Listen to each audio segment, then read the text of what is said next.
Welcome back, fight fans, to the Hard Rock Hotel and Casino in Las Vegas, Nevada. Time for more MMA Xplosion. If you're watching online tonight at tbsn.tv, we want to say thank you.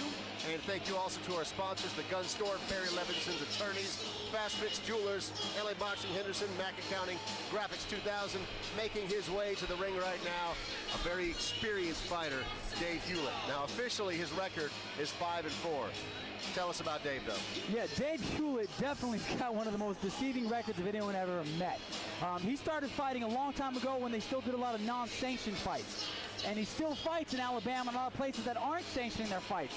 So his record says he's 5-4, but he's actually had almost 50 pro fights. How do you have 50 pro fights but they don't show up on your record exactly, Joey? Non-sanctioned fights. Without a sanctioning body, they just don't count for a lot of the people who do the recording of fights. I remember talking to him one time pre-fight, and he said, yeah, I used to, was it Alabama or Louisiana? Alabama. He said, hey, I used to fight in the woods a lot in Alabama, and these were pro fights. There was just nobody there to really make sure that bad stuff didn't happen.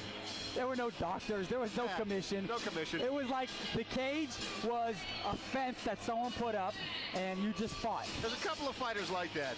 Miguel Angel Torres is another fighter that just had like 200 fights that had no commission there, but still they were quote-unquote professional fights because they were getting tossed a couple of $100 here, a couple of $100 there. Yeah, definitely.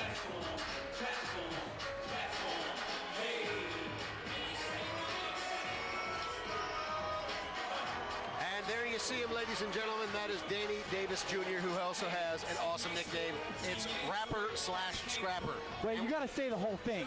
It's Danny D1 Davis, the Rapper/Scrapper. And when I asked him if Rapper/Scrapper, like when I was writing it down, I actually put rapper, then I put the slash in there. He's like, no, you have to say the word slash. It's not. Yeah. It's not Rapper/Scrapper. It's Rapper/Scrapper. I saw it online and it's spelled out. Rapper SLASH/Scrapper. I love it, man. This guy's got some attitude. I dig this guy. He's a 4-time amateur kickboxing champion.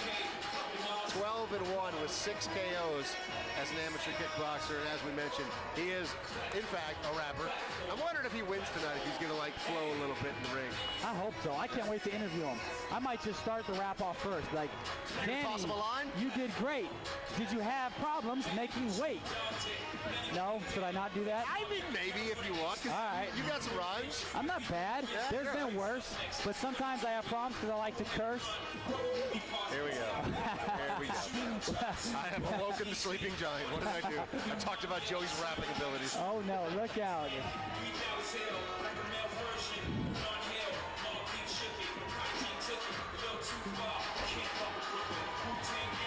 I like a guy who goes over the ropes like that, too. You know what? That's awesome. It's like, yeah, let's get it on. I'm leaping into the deep end. These guys fighting in the welterweight division. It's time, ladies and gentlemen.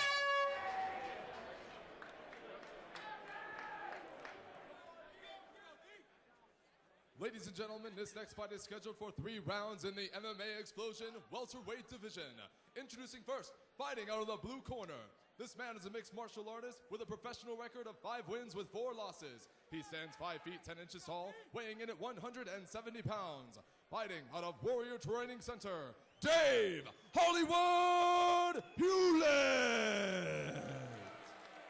And now, introducing his opponent, fighting out of the red corner. This man is a mixed martial artist with a professional record of 3 wins with only 1 loss. He stands 6 feet 2 inches tall, weighing in at 170 pounds. Fighting out of Suffer and Badney Fighting, here is Danny D1 Davis Jr. And when this fight begins, your referee in charge is Chris Tione. This should be a good one. Dave Hewlett, a very experienced fighter. As you said, over 50 professional fights that don't show up on his record because they weren't sanctioned. However, Danny Davis Jr., 4-time amateur kickboxing champion. So, he's got a lot of experience, too. And Dave Hewlett, I know for a fact, likes to stand up and trade punches. You know what? I talked to Dave before the fight. He told me that him and Danny actually were sparring partners a year ago. He said they were kind of even back and forth. But he said if it hits the ground, it's over, and Danny knows it. So you think Dave Hewlett eventually is going to try to take this one to the ground? I'm just telling you what he told me. I don't think much, as you can tell by listening to me talk. Ooh. Trading punches there. He said, Danny got the better Dave said that he's willing to trade with him a little bit in order to find that takedown. He said that when they sparred before, Danny's takedown defense was incredible, and he said he couldn't just get the takedowns right away. He had to engage him in the striking battle to set it up.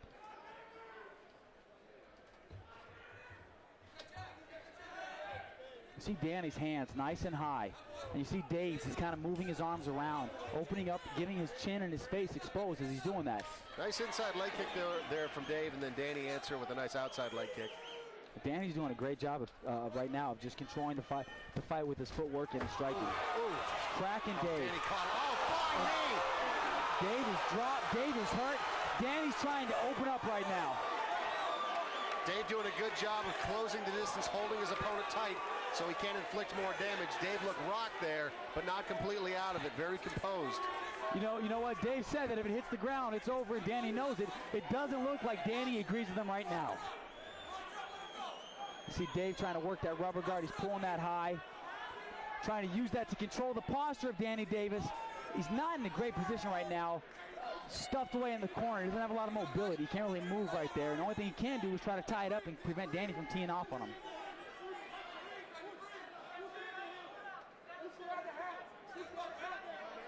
Heel strikes are always so gnarly, man. They look like they hurt so bad. Those are the ones you feel when you go to the bathroom the next day. It's like the sort of thing that your big brother did to you when you were a kid, you know, wrestling around. But you were the big brother. You were the jerk. I was the little brother. I had to deal with that. Oh, my God. You just hit me right now. Just reminding you. Good thing you don't punch as hard as Danny Davis. What? You punch like Danielle Davis. Good control. And see, this is exactly what Dave wants after getting rocked. Slow the pace up, tie him up, don't take any more punishment, get some time to recover, get your breath, and get your wits about you. Now I want to see Dave. Dave has to start getting active in his guard. You're not going to just tie up Danny and stay there. Danny's going to start getting mobile. He's going to posture. He's going to beat the body, get some elevation, and rain those elbows down. Dave needs we just saw it, too. Exactly. You see Danny stands back up.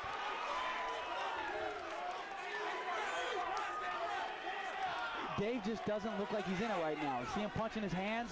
He's kind of hitting his hands a lot, like he's like, what do I do next? What do I do? He's trying to figure out what to do against the guy that's outclassing him in the striking.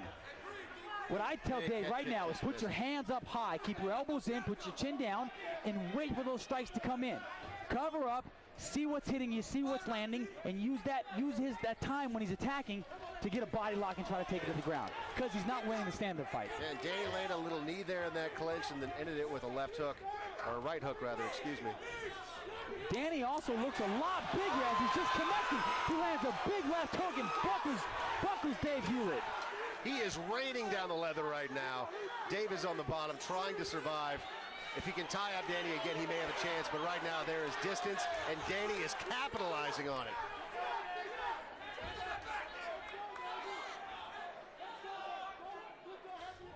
Good ground and pound, good control. Danny Davis looks excellent. Yeah, and as you mentioned, Dave said that if it goes to the ground, it's over, but Dave doesn't look like he's even really trying to set up anything. He just looks like he's trying to survive. You know what? I think what he was talking about was in the past when he ended up in top position. I don't think he planned on being on bottom against Danny. Well, that's what happens when you get dropped, I guess. Nice pass, good pass. And not saying anything negative about Dave. Danny is just doing a fantastic job. Good wizard. Boom, there you go. That was the break Dave needed.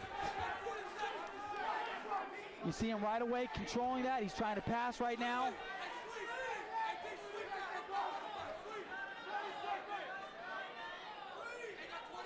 Dave looks like he's bleeding right now. I would say definitely. Yes, Joey. He is bleeding. Was that a little bit of a Captain Obvious?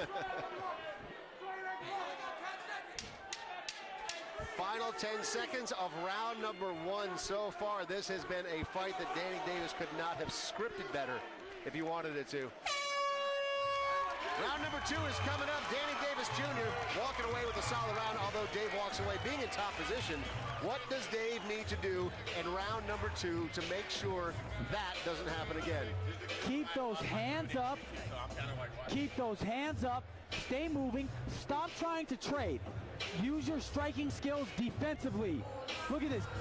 He's just getting picked. Look, he's getting picked apart. Nice accuracy from Danny, that big flush. Everything land, pinpoint. And the thing was, is when the stuff was landing, the punches, the knees, and the kicks, Dave wasn't looking at Danny. He was kind of looking away, kind of trying to get his hands up and kind of disheveled.